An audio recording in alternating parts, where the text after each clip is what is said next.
Well, welcome to this session of the Hassall Family History Association, and it's the 28th of October of 2025.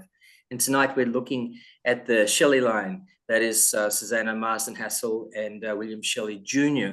And we have with us tonight to speak David Weeden, who I understand is a long-term Canberra resident who's a descendant of the Shelley line.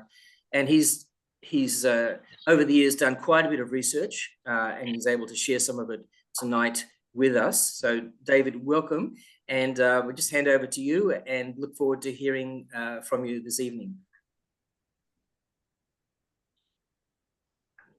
Well, thank you very much. Can everyone hear me? Yep. Yes, we can. Oh, that's good. Well, also, I am a direct descendant of Susannah Marsden Hassall as well. And I'd set out on the paper that I sent to Graham that I'm 4 generations down from William II and Susannah Marsden Hassall, through Charles Shelley, William Charles Shelley, my mother Faith Shelley, and then there's me. So I'm closely related to quite a few of you people, which is a pleasant surprise.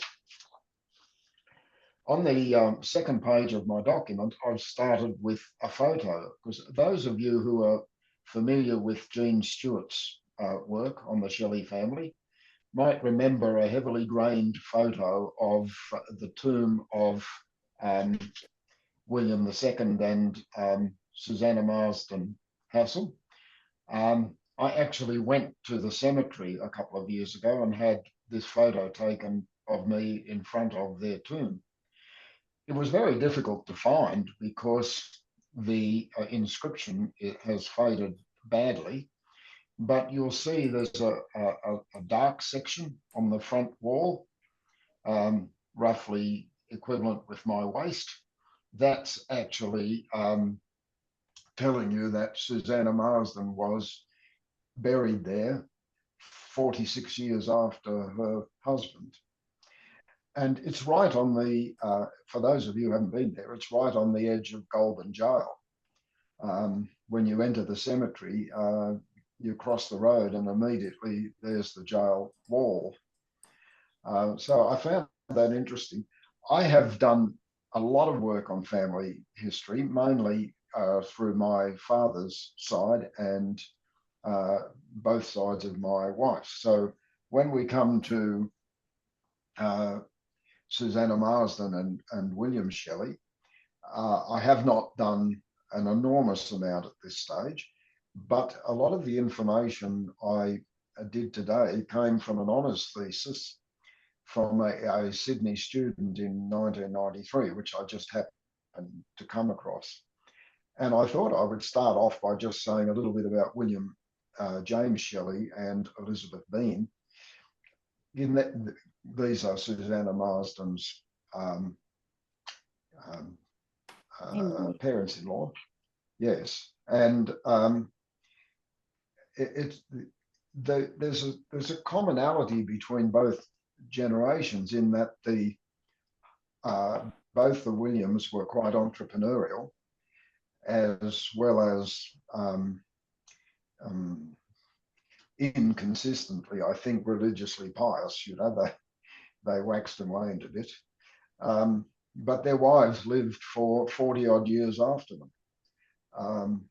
And I haven't found a lot of documentation about their wives in that time, except that they seem to have, well, certainly in the case of Susannah, to keep some of her husband's business interests going, and been supported by members of their family. Now, she died in Bowral, and it's probably safe to assume that she spent most of the rest of her life there. For those of you who are familiar with the drive from Sydney to Goulburn, on the right-hand side, there are some very high hills. It's a range called the Cookbundoon Range. And Susannah and William's property of Grampian Hills was at the foot of that range. if I just skip what I've said about William James and Elizabeth Bean, unless you'd like me to go into that, would anyone like me to go into that? Hello there. Hello. David, I think you're free to just share what you want with us, and you've got the stories. Okay, well, with William James Shelley and Elizabeth Bean, they were married when she was very young. She was only 19, and she went to the Pacific Islands with him. He was an interesting character.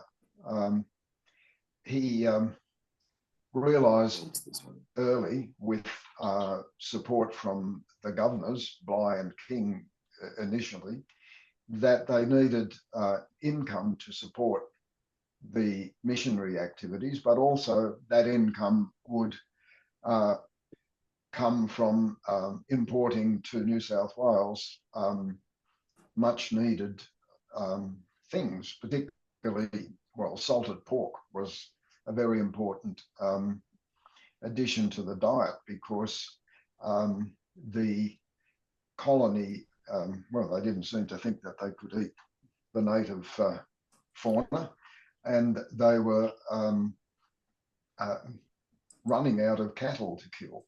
So the salted pork fitted that thing. And from that beginning, he became quite a trader.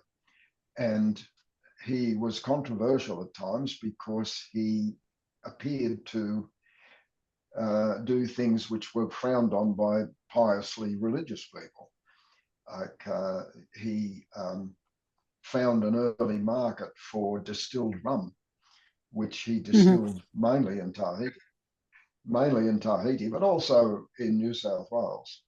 And he at times became very rich. He tried to support his activities by building ships. And one thing I didn't note in this paper is that a few years ago, I was reading a book edited by Tim Flannery, the environmentalist, and it was a compilation of the logs of the early explorers in Australia, but it had an odd entry in there about two Tongan noblemen who came to Sydney in the early 19th century to escape the civil war amongst the nobles that was going on in Tonga at the time that William Shelley was there. And in fact, although he got on well with a lot of Tongans, his life was in danger at times.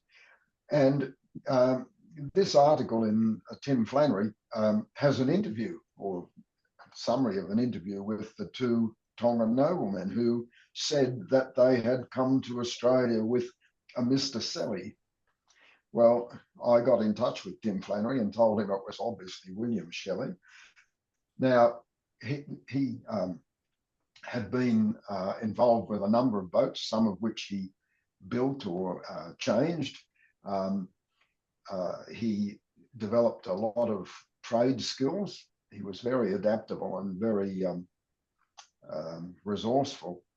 And he spent quite a bit of time toing and froing to Tahiti, as a result of which William II was actually born in Tahiti in 1804.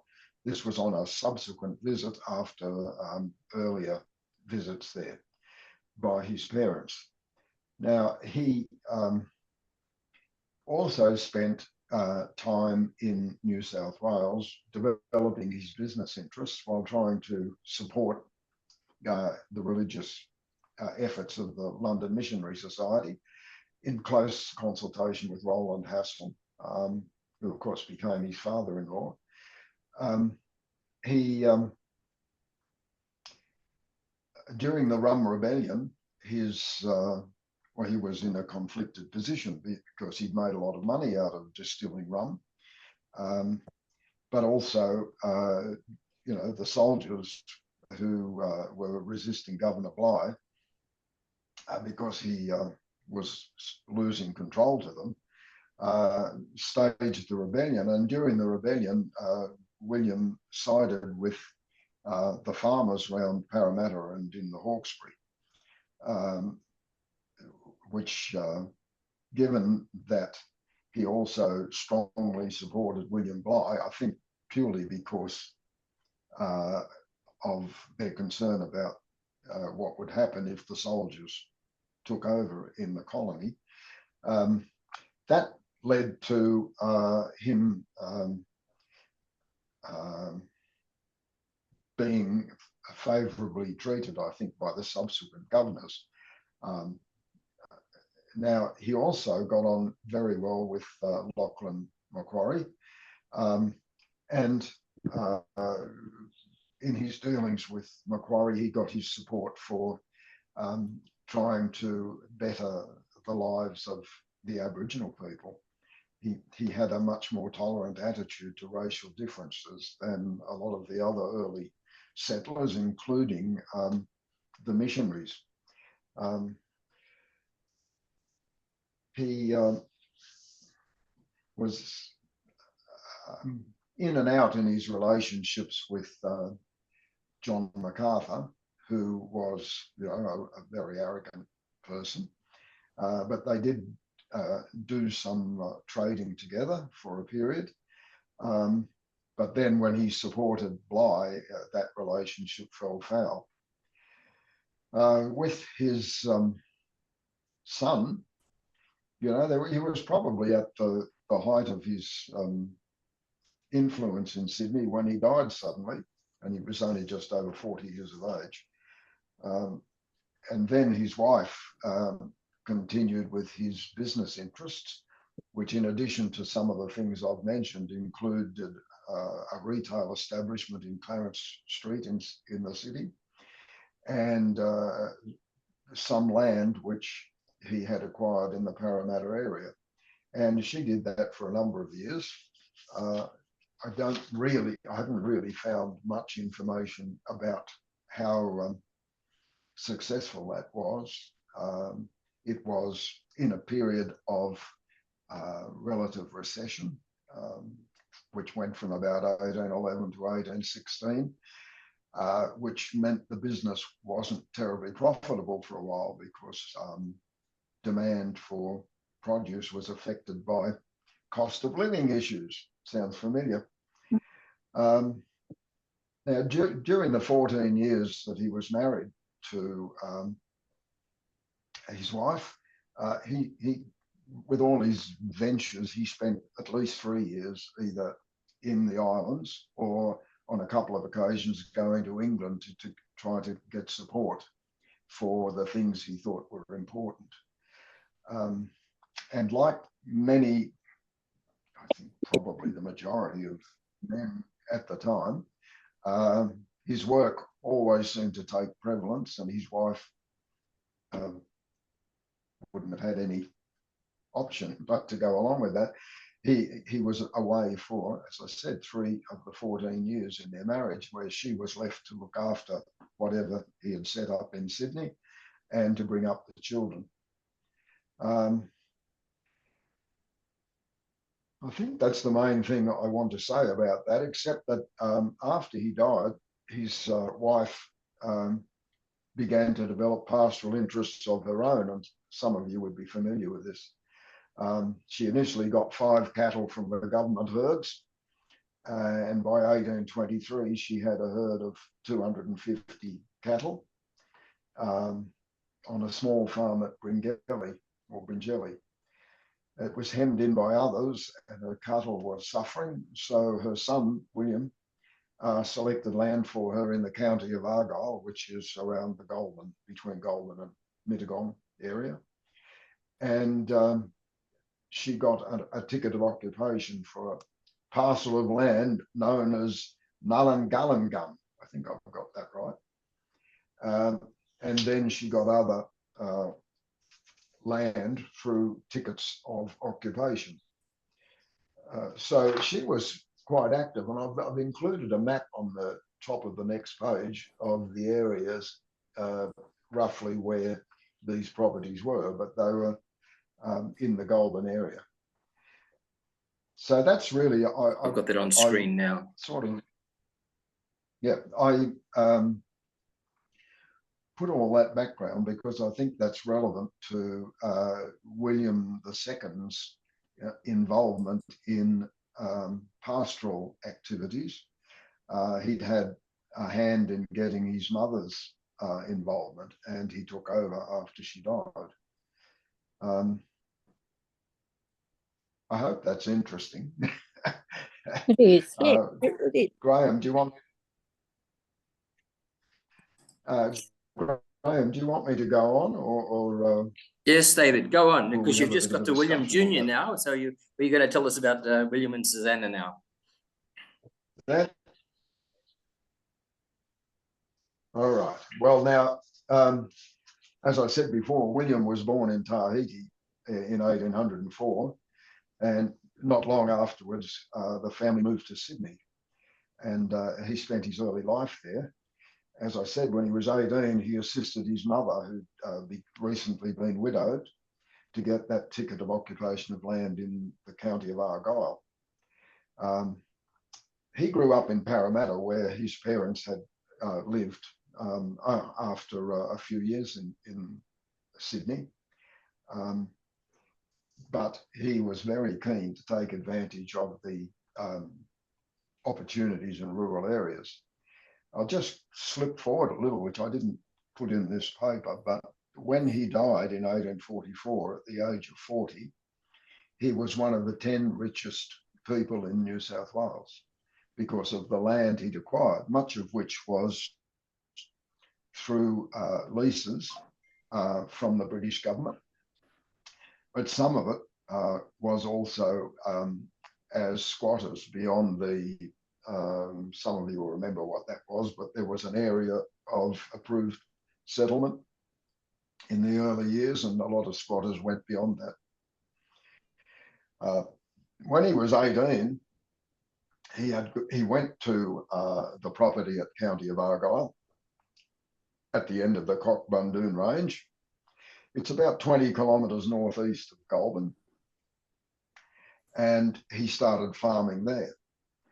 I think he was not as active in the early years as he was subsequently, but he was very active then in extending his pastoral interests. Now, there was some evidence that's been obtained, which I'll refer to. In 1837, he advertised that he would digest cattle on the property at 10 shillings per head per annum, or take 1/3 of the increase in the size of the herd per annum. And that year, he supplied 1,500 pounds, approximately 600 kilos of beef to the government stores in Sydney at 4 pence per pound, which is just under 2 cents per kilo in today's money. Hang on, now I've just got my pages out of order here. In 1927, when he was 23, he married Susannah Marsden Hassall. Now, she was Roland's daughter, and at least 4 of us are direct descendants, so you're probably familiar with a lot of this. But she was born in Parramatta in 1806, and I think she led a fairly closeted life when she was young. She had a close relationship with the Reverend Samuel, or his father, Roland, had a close relationship with Samuel Marsden, hence her second given name or Christian name. Reverend Marsden was a magistrate. You know, you may have heard to him referred as the hanging parson because of the harsh penalties he imposed. That was her father. The whole family had strong religious beliefs, and Susannah attended Sunday school as a child, and she later became a Sunday school teacher, supported by her future mother-in-law, Elizabeth Shelley. There's a little bit of controversy there because in the early days, the head teacher of the Sunday school was an ex-convict, and he was running the Sunday school in Elizabeth Shelley's premises, which was frowned upon. And so she actually ended his work there. And Susannah wasn't exposed to the guy, I suppose you could say. Over the years, William and Susannah had 8 children, 3 boys and 5 girls. The third of whom, Charles, born in 1834, was my great-grandfather. Well, William, in expanding his rural holdings, spread over much of southern New South Wales down to the Victorian border. The family lived in that area of County Argyll on a property, initially at a property called Grampian Hills, which is just a little bit to the east of the Cockburn Ranges. He started renting out his property to others at so many shillings and pence per acre, 2 and 6pence. And he just added to that. By 1830, he had 12 horses, 200 cattle, 2,500 sheep, and a workforce of 21, made up of 15 convicts and 6 free servants. In 1834, he really began the acquisition of additional land. Initially, 1,920 acres at Burua Plains. I don't know whether you know where Burua is. I do, because I was born there. It's between Yass and Cowra. And the main street of Burua is named after Susannah Marsden Hassall. It's called Marsden Street. And it is on land that William and Susannah had leased. 2 years later, he got an allotment of land at Erskine Street in Darling Harbour, and further land at Mulwarry near Marulan. Some of you might be familiar that when he was living at Marulan, he, in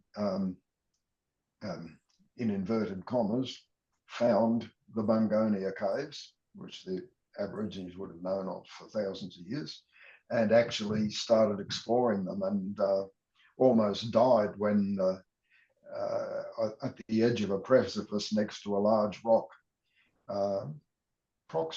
several hundred meters from the cave entrance. Bats blew out the flares that they were using to light their way, and they didn't lay down a rope to find their way out. So it was touch and go as to whether they would actually make it. Subsequently, he did further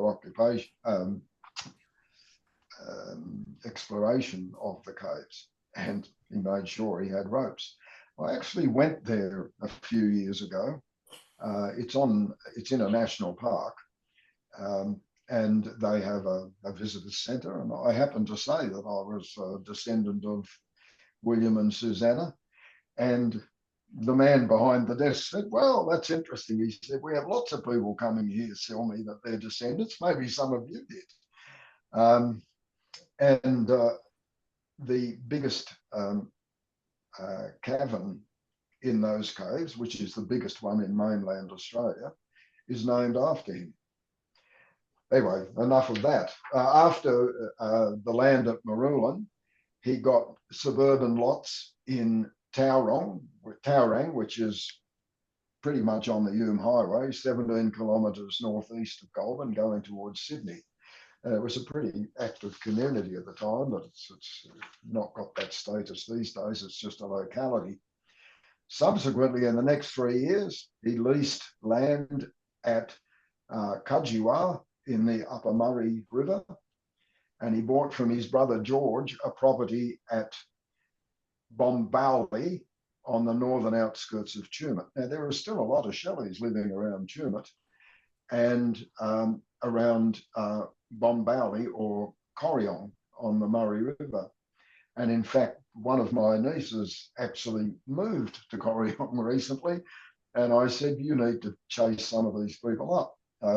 I know they're still there because people I've just incidentally met tells me they went to school with Shelleys in that area. They also got other land at Tumut, as well as in Murrumbateman, which is between Canberra and Yass. You wouldn't have land there now. It's one of the fastest growing population areas in inland Australia. But also in Camden and at Parramatta and Cabramatta. So he was a wealthy, well, I suppose you'd call him a landowner, but as I said, most of it was leased. Some of it was squatted on. He then rented out his land at Grampian Hills and subsequently leased or released the rights to the property for 10 shillings. When his will was drawn up in 1843, he was, as I said, a very rich man, but he died suddenly the following year. And he'd obviously led a very full life and been very active in building up his holdings. Before he died, and I didn't put this in the paper, he partnered with a guy called, as I recall, William Bradley, who was famous in the Goulburn area and is still well known there. He was one of the early leaders in the community, and he established a brewery, which is still there. If you know Goulburn at all, on the old Hume Highway, just as you go over the bridge on the northern end of town, the brewery's near the river where it needed to be. He actually put up most of the money for that. And he and Susannah then moved to a place called Lansdowne Park, which isn't that far away. And I've seen photos of that. That building is still being used. I'll make sure it's available at a future meeting if you haven't seen it. Now, I think the one other thing I'd say there is, going back a little bit, in 1831, Roland, the youngest of his siblings, at 17, joined older brothers William and George in driving their animals south to the Tumut River, basically in the tracks of Hume and Hobble, and that's when they squatted there. And by 1841, the land at Cudgewa supported 32 people.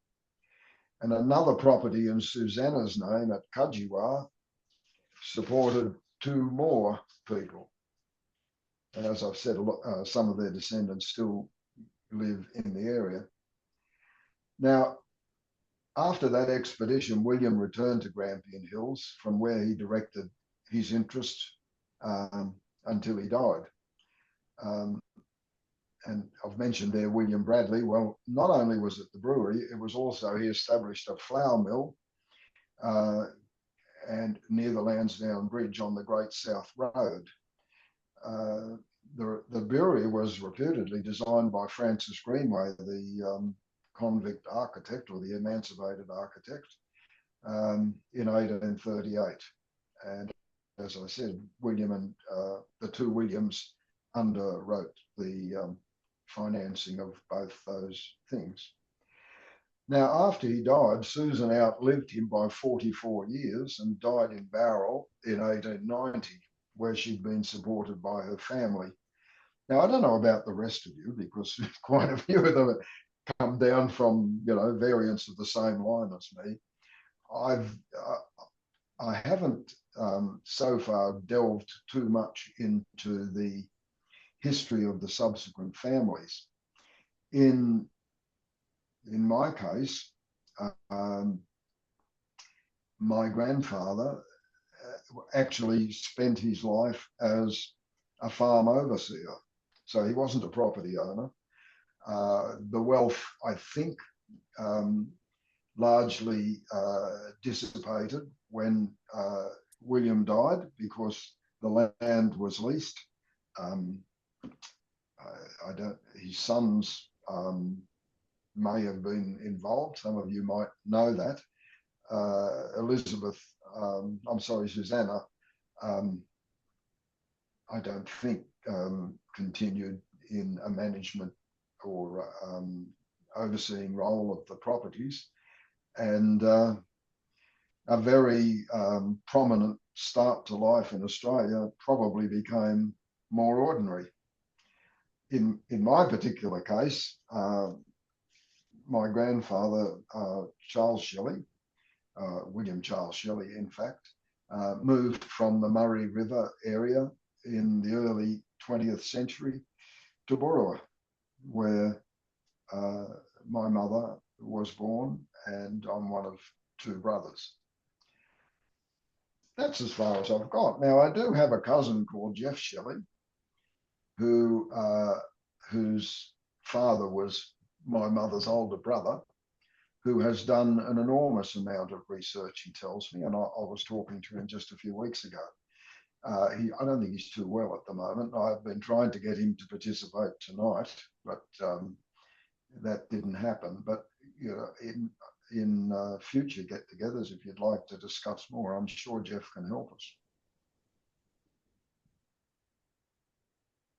David, thank you so much for this presentation. It might be. Right? Sorry. It might be well known to you, but the background you've given us on Shelley Sr. and Shelley Jr. is a lot of it is quite new to us, particularly the extent of land holdings.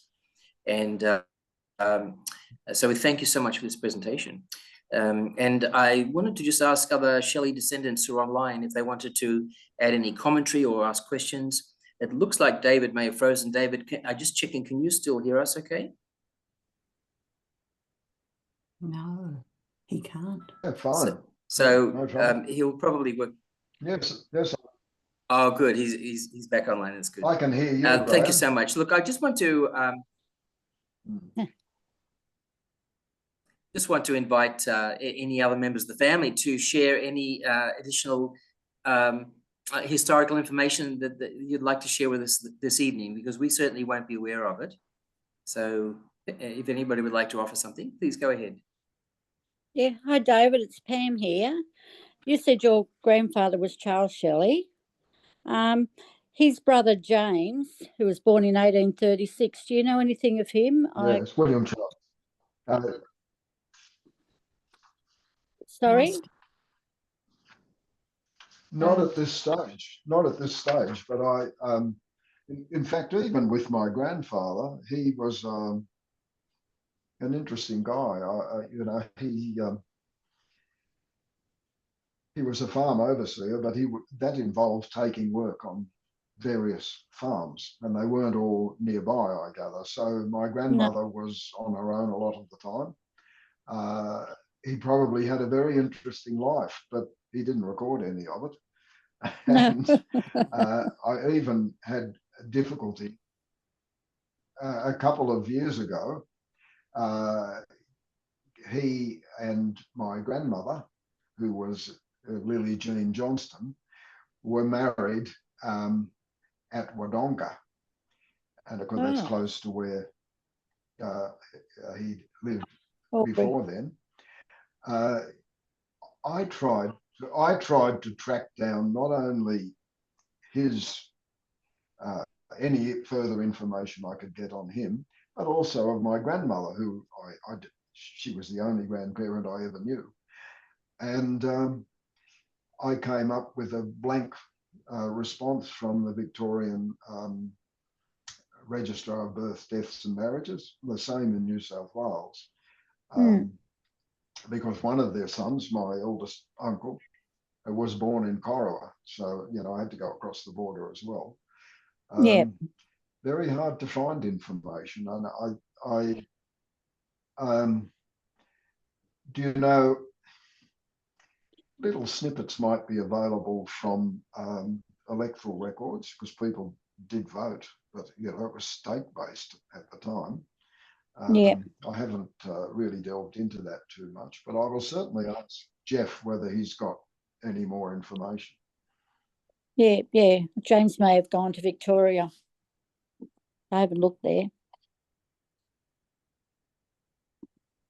Yes, that's quite possible. I don't know. Well, I would say on in my grandfather's case, um, Yeah.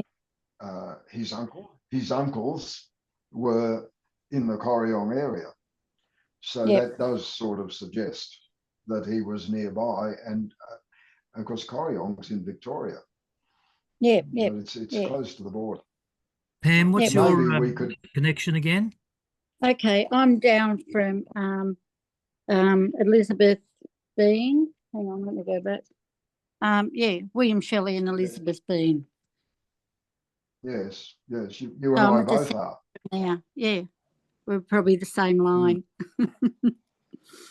Yeah, We are. so that's where I come down, But same as you. A lot of Yeah, interesting stuff there with was, beans. yes, well, there was yes, well, I've discovered some stuff on Earth. Just as a by, I'm a member of My Heritage, which is a competitor Yeah. with Ancestry, Yeah, and I'm a little bit dubious about some of the genealogy that they come up with. yeah, But I have managed, using their information, to trace our Shelley line with Yeah. about 26 other lines joining it back to the time of Magna Carta. Oh, really? Yes, yes. And I'm the 26th generation. I'm going to document all of that. A lot of it Please. comes with interest. Well, it comes from church records. So a lot of Yeah. that information was from baptisms, from births, baptisms, marriages, and deaths. Yeah. I think it's fairly reliable. And, Yeah. you know, Yeah, you've we got the even written get to record. touch on birth. Yes, and a Mr. Shelley, I forget which name he had, actually married a woman whose surname was Bish, B-Y-S-H-E. And one of their sons was Percy Bysshe Shelley, the famous poet. Oh, yes. Yeah. Yeah. Oh, no. Oh, it's, They are relatives of ours, but of course they didn't. Percy Bysshe Shelley never had any children because he fell off a boat in Italy and drowned when he was about 30, which prompted his wife to write Frankenstein. But I don't know whether the two were linked. But, that's Mary Shelley. yeah. And I think that's prompted a story from you. What Well, would you like to share? My aunt, who was born Elizabeth Shelley, when I was a child, she believed, that we went back to the poet. But since then, that's certainly been proved not pretty well That's proved true. not so. But going back to what you said, David, about land, yes, I worked down that southern New South Wales area for nearly 10 years or more. And one of the valleys from Tumbarumba down to the river there, the top of the Murray River, was called Orney. And it's only much later that, in the last 10 years, I've discovered that there was a family that used to come up to Tumba, and they had a farm at Orney, in the valley of Orney, and I didn't know, of course, that we had land way down there, but I don't think they ever settled on that land. It looks like they swapped his brother, with Charles and William, and they seem to have picked up bits of land there and then sold them or swapped them, or they don't seem to have ever actually, well, certainly not William, the second, farm there. So it's interesting that you're calling him much more a land dealer than a farmer, because they don't seem to have been farmers at heart, do they? They're much more No. traders and, as I you think- say, land dealers is probably a good name for those early I thought ones. he saw opportunities. He was in on the green fields, so to speak. Yes, Yeah. yes. Listen, But one thing No, it's really tricky talking to you because you keep disappearing. that's what my wife says. Yes, she probably does. Actually, I didn't mention that William Shelley, the one I started with, he was by trade a cabinet maker in Yes, Britain. he was. Yes. And you probably know the story of the link between them coming to the South Sea Islands and the mutiny on the Bounty. Do you all know that? Not about connecting it with the mutiny. The No. Bounty. They, Well, So when who was William connected? Bligh finally, when William Bligh finally got back to England after the mutiny on the Bounty, he convinced the London Missionary Society to raise money, and they did, and they bought their own boat, which was an ex-British warship, the HMS Duff, and the rest is history. There's a direct link between that mutiny and the Shelleys coming to Australia. But I did read somewhere, and I'm just trying to remember where, that William was on the wrong side of the better connected Shelleys. Some of his relatives were part of the Shelley pottery set up in England. I don't know that. Yes, I don't know that they were any other connected than that. But it's quite interesting because I have drowned under the My Heritage stuff I've got. I have over 3,000 Shelley family relatives. Oh my gosh. Yeah, and there's the opportunity to reach out to these people, and if anybody's interested in anything, I'll try, because if I see a match from someone else's family tree that they've created, I am able to contact the owner of that piece of information, and through them I could contact other people. Hopefully, I can't contact them direct because you've got to have their email address or something, but I could do it indirectly that way.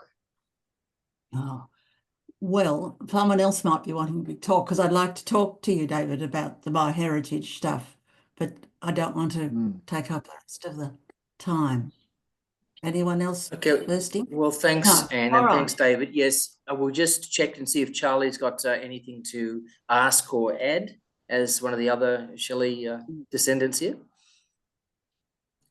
Thanks, guys. That was really interesting. Sorry, I've been distracted with a few animals running around the house, but I have caught a lot of it. And my sister Pam has obviously got a lot of interest in there too. So I think making further contact with David might very much be on the cards, and getting some additional information through what he's found. Yeah. And I think that'd be good, Pam. So that'd be great. Yeah. So thank you very much. That was an excellent talk. Really enjoyed it. Thank you. Thanks, Charlie. So look, we'll just to check if there's any other questions before we bring the session to a close. If there's any other questions or comments, observations, comparisons with the other family lines that we've discussed in the series, the floor is open. There was a book printed recently. I think Anne Dudzinski, you know about it. I'm just thinking it's worthwhile mentioning that book. No, it's not. If you want to see the dark side of our Shelley line, it's in that book. Yes. Oh, it came out last year. Yes. Well, by the way, I'm sorry, you could go. Called The Australian Gospel by what's his name? It was a young Australian author. Names. I know it well. Of course, we've got a couple of copies in the family. Yes. Well, he's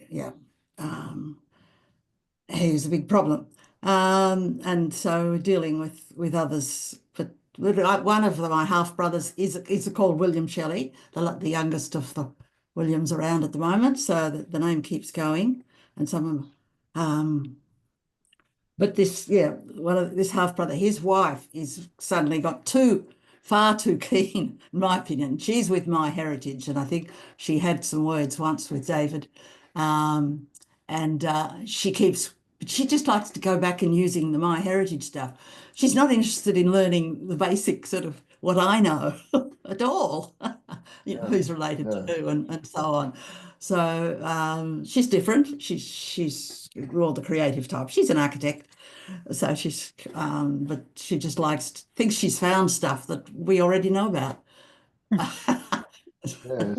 Well, one of my wife's cousins, when I was doing her family's history, said to me, David, family trees are okay, but it's the stories that are important. Exactly. And family trees can lead you to certain information. For example, on nearly everyone in the last 180 years in Britain who we are descended from or related to, there's been a census at least every 10 years, which tells you where they were living, how many were in the family, what the father of the family and any of the males were doing for a living, because most of the girls were in domestic type work or roles as wives. But there's a lot of information there, and I'm certainly that's my next step in the Shelley line, to see what I can glean from looking at that. It's quite interesting because from one census to the next, you can see the progression of children through the family. Because I often had 12 or 15 kids, and the oldest ones have gone and the new ones are in, and the occupations have changed. I even got to the stage, and I don't think this is one of the Shelley ones, but this is the sort of information you can get to.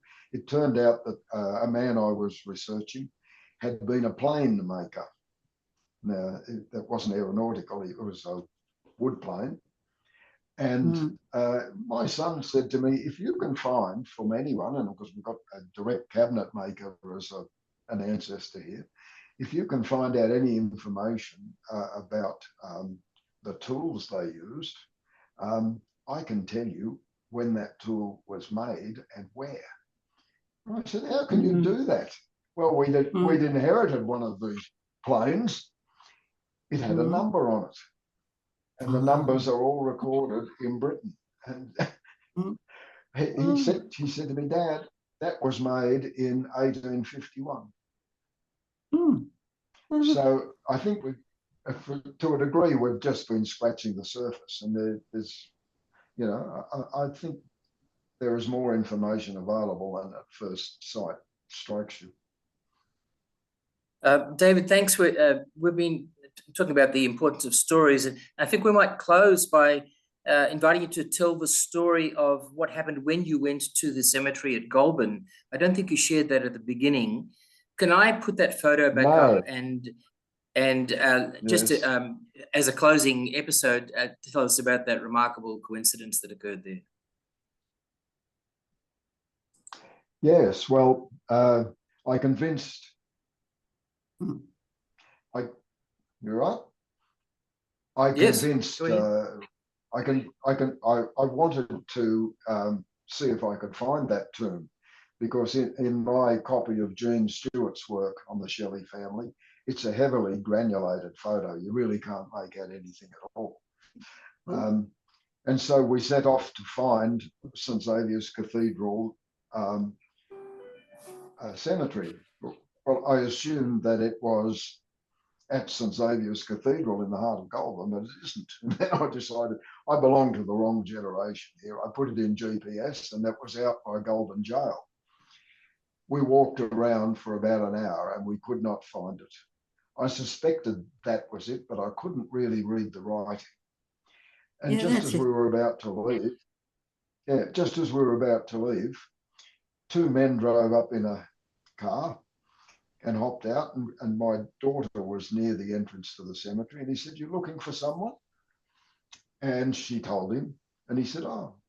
He said, "Well, actually, I've got a meeting with the Mullawarri Shire Council tomorrow because they have contracted me to use the information that's available on who's buried where in cemeteries in the Mulwaree Council area, to put together an app to enable people to find their ancestors. And he pulled out his phone, and it had, I think it was a red dot for where he was. He typed in Anna Marsden Hassall, and immediately it came up with another dot where the grave was. And as he walked towards the tomb, the dot followed. And he took me straight, and I had that photo taken. Then he said, well, I've done this for a number of other cemeteries in New South Wales, but this is the first time I've done one in this area. Do you mind if I use that photo and tell your story to the council at tomorrow's meeting?